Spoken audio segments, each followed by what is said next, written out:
you guys, today I'm going to be talking to you about saddle fit. Saddle fit is so important when you're dealing with horses. Just like I said in my bridle video, having proper fitting equipment is like key to having a good, comfortable, and happy horse.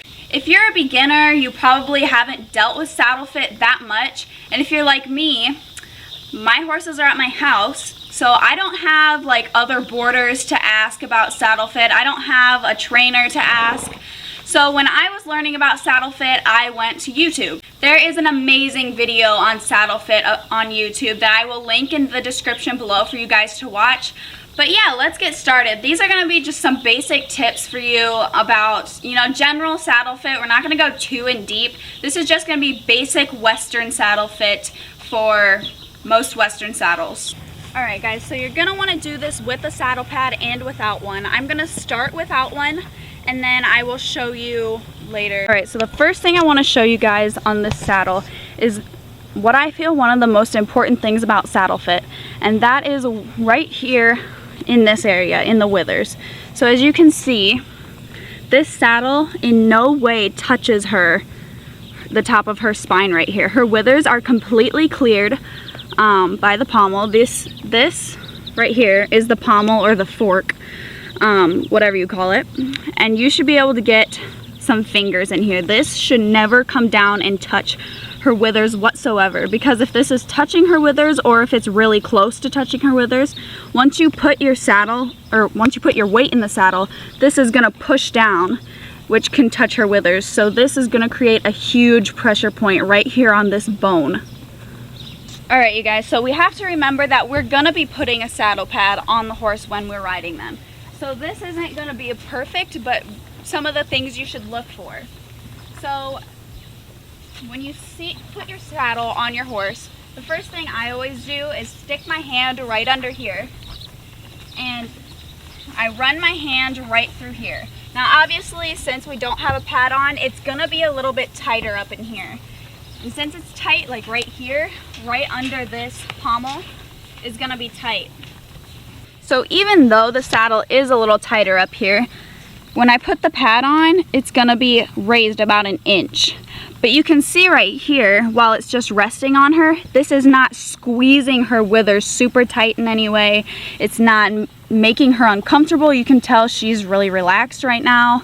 But it will be a little bit tight right here until you put the saddle pad on, and that's okay. As you can see, like this, it's sitting pretty level right now. I don't want to see the horn super low and the seat higher, because that can indicate that the gullet is between this concho and the concho on that side. So this area might be too big and dropping down on her.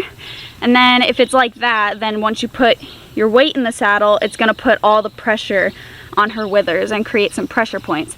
So you want it to be sitting nice and level. If it's sitting too high where the seat's sitting lower, your gullet might be too small. So you just want to make sure it's nice and level across and it's not sitting up higher anywhere.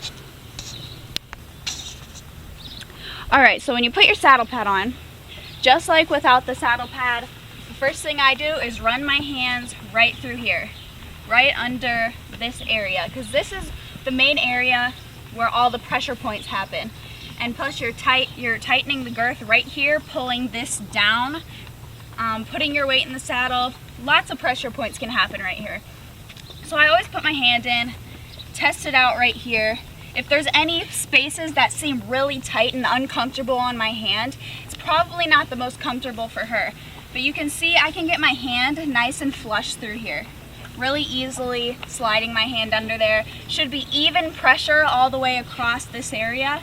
There shouldn't be any hollow gaps, any really tight spaces.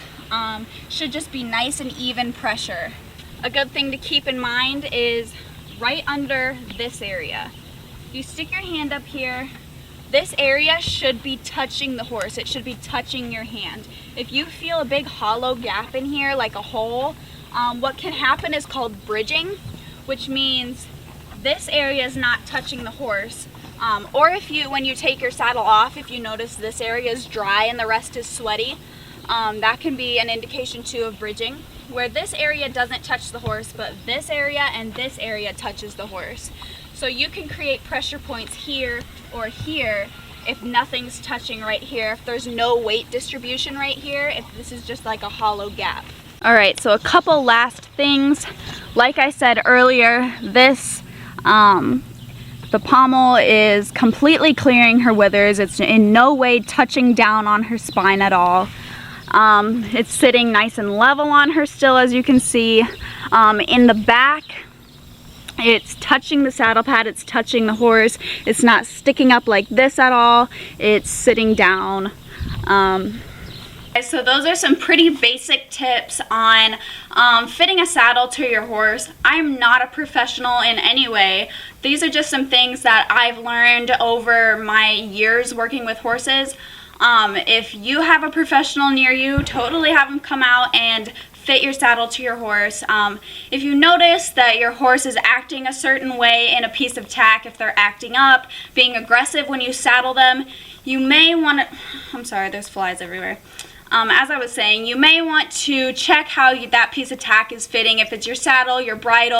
So I hope you guys enjoyed this video, and I'll see you in my next one. Bye.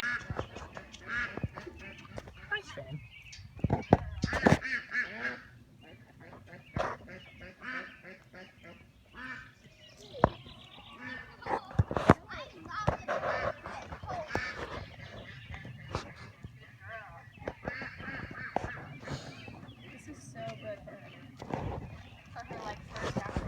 Yeah.